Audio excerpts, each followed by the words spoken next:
हमारे विभिन्न ज्ञानवर्धक कार्यक्रम देखने के लिए आप हमें अभी सब्सक्राइब करें, बेल आइकन को प्रेस करें ताकि आप देख सकें हमारा कार्यक्रम सबसे पहले। नमस्कार दर्शकों, छोटी दीपावली के इस पावन पर्व की ढेर सारी शुभकामनाओं के साथ तहे दिल से स्वागत है आप सभी का हमारे इस बेहद खास कार्यक्रम ज्योतिष ज्ञान में, और मैं हूं आपके साथ मोनिका क्रूबर। दर्शकों, आज छोटी दीपावली का पर्व है। क्या कुछ ऐसा खास किया जाए ताकि इस पर्व को हम और भी ज़्यादा खास बना दें? क्या ऐसा करें ताकि माँ लक्ष्मी हमसे प्रसन्न हो जाए? क्या ऐसा खास किया जाए ताकि ये दीपावली हमारे जीवन में खुशियों की सौगात लेकर आए? यही आपको बताएंगे हम हमारे इस बेहद खास कार्यक्रम में। तो आइए शुरुआत करते हैं और स्वागत करते हैं the famous palmist, astrologer and vastu expert professor Dharmendra Sharma ji का। नमस्कार सर। नमस्कार सर, आपको भी इस पर्व की ढेर सारी शुभकामनाएं। जी, धन्यवाद। सर, छोटी दीपावली का आज पावन पर्व है, लेकिन छोटी दीपावली को नरक चतुर्दशी भी कहा जाता है। छोटी दीपावली के इस दिन को नरक चतुर्दशी क्यों कहते हैं? जी, आइए दर्शकों, छोटी दीपावली की बहुत सारी शुभकामनाएं आपको देते हुए कार्यक्रम को आगे बढ़ाते हैं। छोटी दीपावली का अपना एक विशेष महत्व है। इस दिन भगवान हनुमान जी की पूजा का विशेष रूप से बहुत ज़्यादा करना हमें चाहिए, और विशेष रूप से हनुमान जी की पूजा इसमें की जाती है। साथ में माँ लक्ष्मी की भी लघु रूप में पूजा की जाती है, कुबेर जी की भी लघु रूप में पूजा की जाती है, और कल जैसे कि बड़ी दीपावली है, कल महाकाली, महालक्ष्मी, महासरस्वती, गणपति, कुबेर भगवान, आपका गल्ला, तिजोरी, लॉकर, कल सभी चीज़ों का हम पूजन विशेष तरीके से करेंगे। कैसे हम पूजन करें, कैसे क्या करें, आज के इस विशेष अंक में हम पूजन सामग्री कल हम दिन में क्या क्या इकट्ठी करेंगे, हम आज आपको सारा बताएंगे। अब जैसे कि सवाल है, इस चतुर्दशी को नरक चतुर्दशी भी क्यों कहा जाता है? देखिएगा, बहुत छोटी सी बात है। आज के ही दिन सत्यभामा ने नरकासुर नामक राक्षस का वध किया था और इस पृथ्वी को उसके अन्यायों से मुक्त किया था, इसलिए भी इसको हम नरक चतुर्दशी कहते हैं। आया समझ में? दूसरी बात, आज के दिन वैसे अगर जो लोग ना समझ पाए हो, हर साल मुझे सुनते ही हैं, लेकिन इस बार एक विशेष चीज़ मैं आपको और बता रहा हूँ। अगले साल से इस चीज़ को चाहे अमल में ले आएँ, इसको ज़रूर किया करें। प्रातःकाल छोटी दिवाली के प्रातःकाल सुबह सुबह उठ कर के स्नान आदि के बाद आपने अपामार्ग का नाम सुना होगा। अपामार्ग को जल में डुबो करके अपने सिर के ऊपर घुमाया जाता है, मस्तक के ऊपर घुमाया जाता है और छींटे दिए जाते हैं।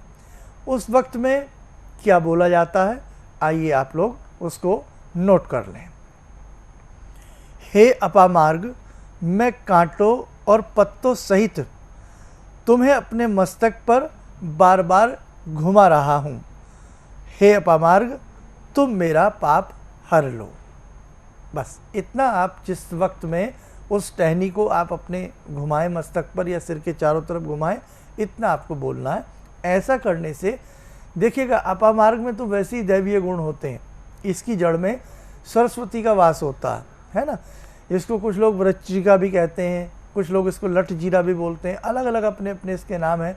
पुटकंडा भी इसको बोला जाता है, पंजाब में पुटकंडा बोला जाता है, अलग अलग अपने नाम होते हैं। इसकी दातून अगर कोई व्यक्ति 6 महीने मन से करे और उस बीच में वो सात्विक आहार ले, ब्रह्मचर्य का पालन करे, सरस्वती के किसी विशेष मंत्र को पढ़ता रहे, तो निश्चित तौर से आप इस बात को मान लीजिएगा कि उस व्यक्ति को सरस्वती सिद्ध हो जाती है, उसकी वाणी के ऊपर सरस्वती का भास आ जाता है। बहुत सारी चीज़ें हैं। कल के दिन हमें विशेष प्रकार से अपनी दीपावली को बहुत सुंदर बनाना है, बहुत अच्छे से बनाना है। माँ लक्ष्मी की बैठी हुई मूर्तियाँ आपको घर में रखनी है। भगवती लक्ष्मी, गणपति की मिट्टी की मूर्तियाँ लाएं, बैठी हुई मूर्तियाँ लाएं। लगे हाथ में आपको पूजन की सामग्री भी बता देता हूँ कि कल आपको क्या क्या पूजन की सामग्री आपने दिन में इकट्ठा करना है, और शाम के समय जब आप दीपावली का पूजन करेंगे तो उस पूजन में वो सामग्री आपको काम आएगी, है ना। और आज की छोटी सी बात और सुन लीजिए पहले, इतने आप कागज़ पेन तैयार करें। आज में आपको हनुमान जी की पूजा करनी है। आप समय मत देखिएगा, पूरी रात्रि हनुमान जी की है। हनुमान जी को घर में कोई मिष्ठान हो अर्पण करें, फल हो फल अर्पण किया जाता है। और बजरंग बाण पढ़ना, हनुमत पंजीरा पढ़ना या हनुमान जी के किसी भी सावर मंत्र को आज की रात्रि में पढ़ना अति शुभ माना जाता है। ये आप ध्यान रखें। देखो भाई, अगर कुछ भी किसी से नहीं होता है तो कम से कम प्राणी हनुमान चालीसा तो पढ़ सकता है। आज की रात्रि में केवल यदि आप हनुमान चालीसा भी पढ़ लेते हैं हनुमान जी का स्मरण करते हुए, तो आपको बहुत अच्छा लाभ मिलेगा। आज की का दिन जो होता है वो घर के अंदर जितना भी कूड़ा करकट सारी चीज़ें होती हैं वो विदा करने का होता है। आज के दिन बहुत शुद्धता का ध्यान रखना होता है। शुद्ध हम तन रखें, शुद्ध हम मन रखें। कल के दिन भी हमें पूर्ण तरीके से शुद्धता का ध्यान रखना। ये 5 विशेष पर्व, 5 दिवसीय पर्व बहुत शुद्धता के साथ मनाए जाते हैं। आज की रात्रि में भी यम के लिए अपने दरवाजे के मुख्य, माने कि दरवाजे के जो आपका मुख्य गेट है उसके बाहर हम यम का दीपदान करते हैं। मिट्टी का दिया हो, आटे का दिया हो, कैसा भी दिया हो, 4 बत्ती उसमें डाल दें, 2 क्रॉस करके डाल दें, धर्म अर्थ काम मोक्ष रूपी, और फूल चावल वहाँ चढ़ाएं और प्रार्थना करके नमस्कार करके अपने घर के अंदर आ जाए। थोड़ा जल घुमा दें, अपने घर के अंदर आ जाए। 5 दिन जलता है यमदान के लिए दीपक जो जलता है यम जी के लिए। कल जलाया था आपने, आज जलाया है, कल बड़ी दीपावली में जलाएंगे, फिर दीपावली के अगले दिन, और ये भ्रात द्वितीया तक, भैया दूज तक 5 दिन ये यम के लिए हर साल आप लोग जलाया करें।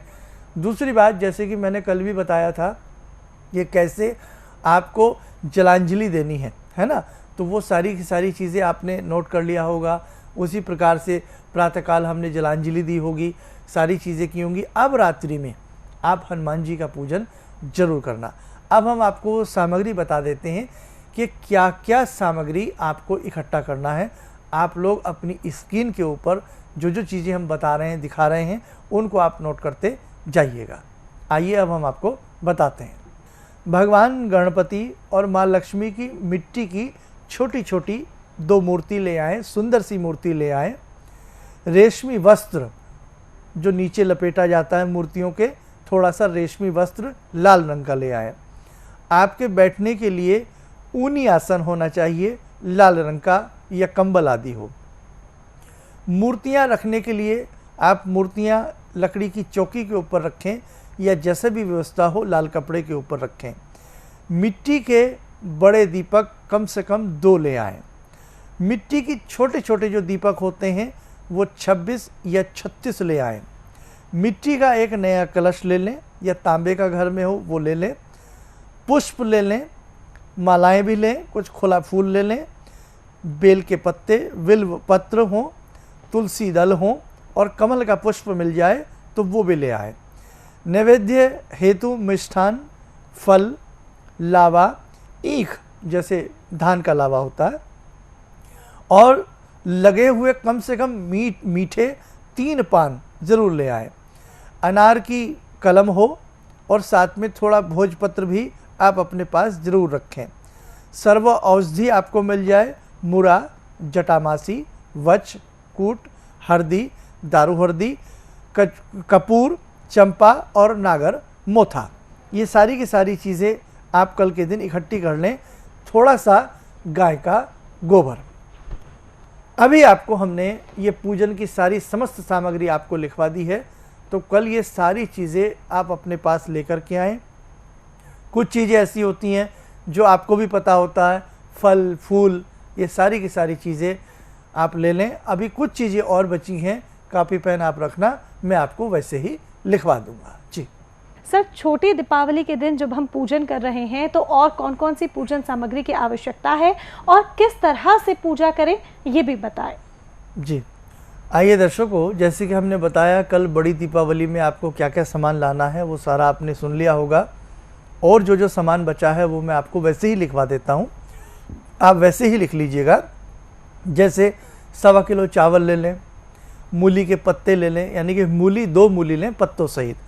घृत कुमार की जो फलियाँ आती हैं या तो वो ले लें, या एक काम करें ये कवार की फलियां भी इनको कहा जाता है। घृत मेरे मुंह से गलत निकला, कवार की फलियां ले लें आप, बीन्स ले सकते हैं अगर वो ना मिले, 2-4 साबुत लंबे लंबे, 2 पापड़ ले लें और उन दोनों पापड़ों को तला जाता है, भुने ना, उनको तल के, और खीर का इंतजाम रखें, कल खीर बनती है। ये सारा लक्ष्मी माता को अर्पण किया जाता है सामान।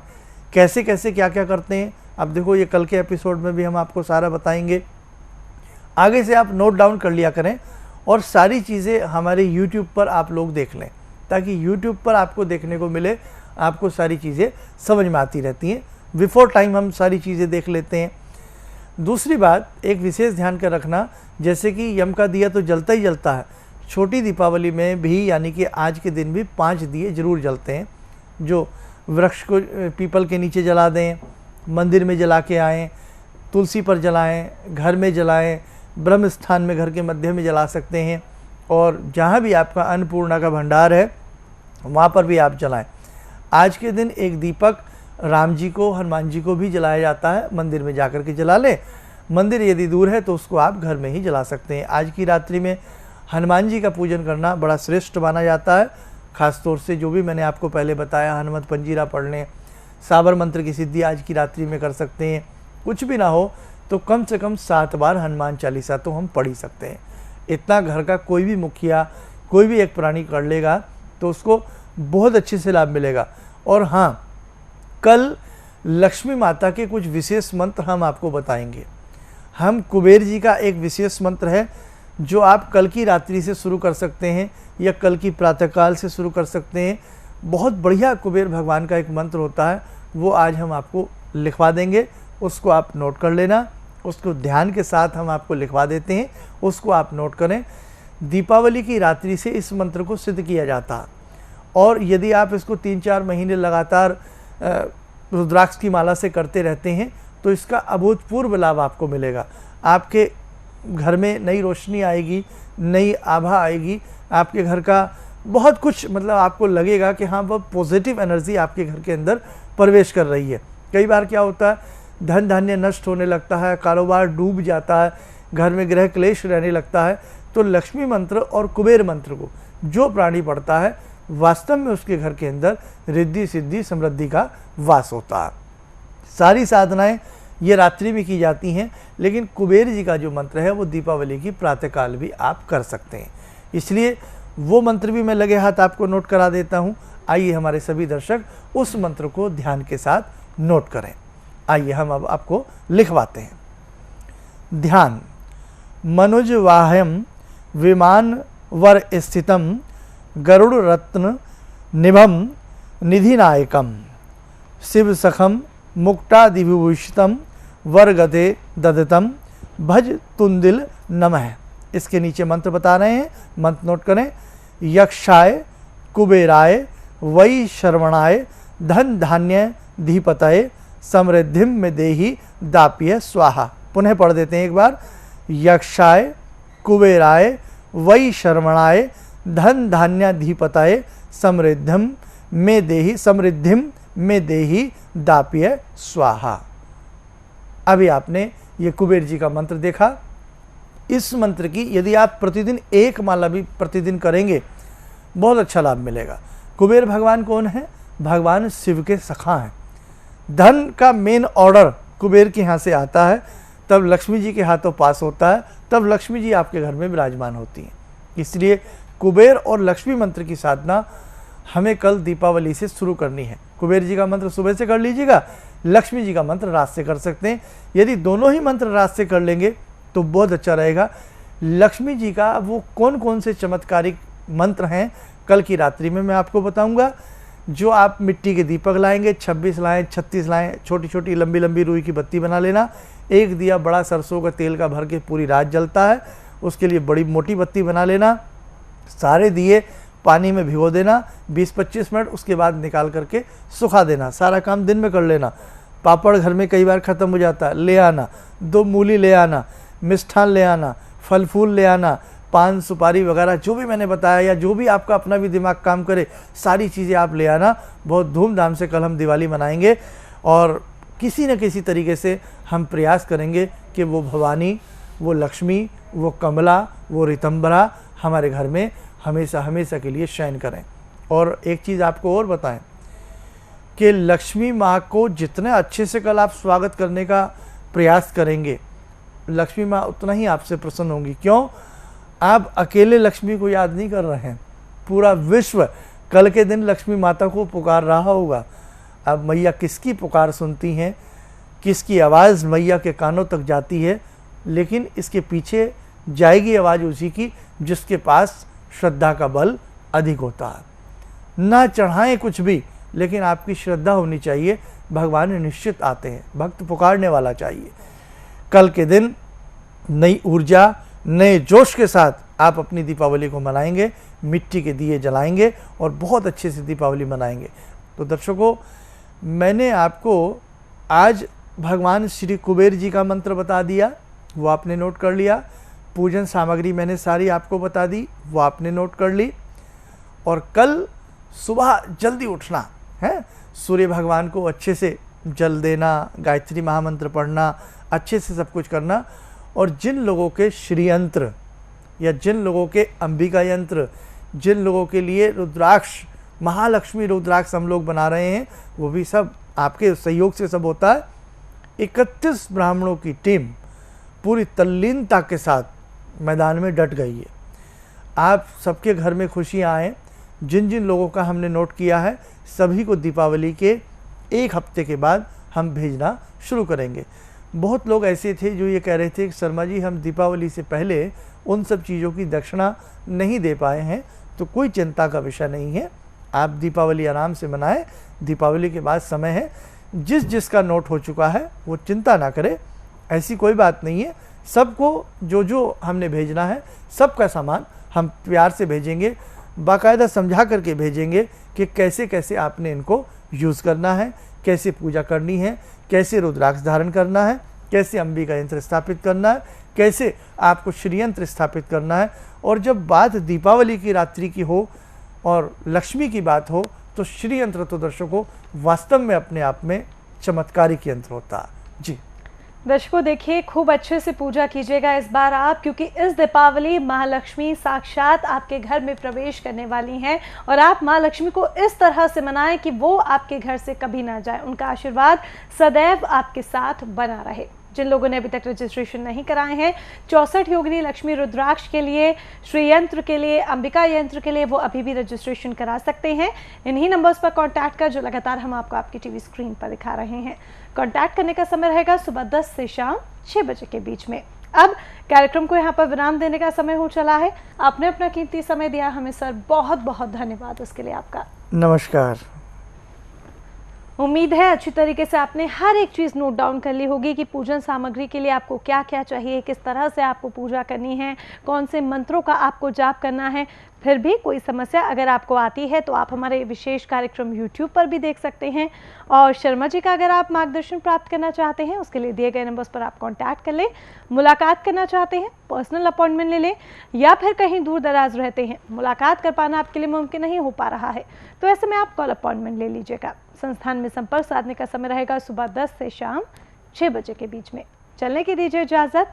नमस्कार। ज़िंदगी के इस प्रवाह में तमाम लोग डिप्रेशन के इस हालात से गुज़र रहे हैं। सफलता असफलता अपनी जगह की बात है, लेकिन पता नहीं कितने सारे लोगों को इन्होंने डिप्रेशन से उबारा है, नया मोटिवेशन दिया है काम का। इनका जो एक अनुभव था कि एक मेरी बातें इनसे लगातार कभी कभार हो जाया करती हैं। एक दिन मेरी बात हो रही थी, अचानक इन्होंने प्रश्न किया कि क्या आपके यहाँ कौवे आ रहे हैं। मैं बहुत तेज चौंका। करीब 4-5 दिनों से कौओं का झुंड मेरे घर पे मंड रहा था। तो मैं यही सोचने परेशान था, ये शुभ है अशुभ है, क्या चीज़ है। तो मैंने प्रश्न किया कि क्या मैंने आपको बताया कि मेरे घर में कौवे आ रहे हैं। कहने नहीं, मुझको दिखाई पड़ रहा है। तो कुछ तो अलौकिक है इनमें। दूसरा क्या, जो इनका उद्देश्य है, जब महाकुंभ में आए थे, मेरी इनसे वार्ता हुई, तो मैंने इनका उद्देश्य जानना चाहा कि किस उद्देश्य के लिए आप काम कर रहे हैं। तो जो उद्देश्य उन्होंने मुझको बताया, मैं मन से इनके उद्देश्य के साथ जुड़ गया। इनके साथ तो जुड़ा था ही, अब इनके उद्देश्य के साथ भी हूँ मैं। हमारे विभिन्न ज्ञानवर्धक कार्यक्रम देखने के लिए आप हमें अभी सब्सक्राइब करें, बेल आइकन को प्रेस करें ताकि आप देख सकें हमारा कार्यक्रम सबसे पहले। और अधिक जानकारी के लिए फेसबुक पेज को लाइक करना न भूलें।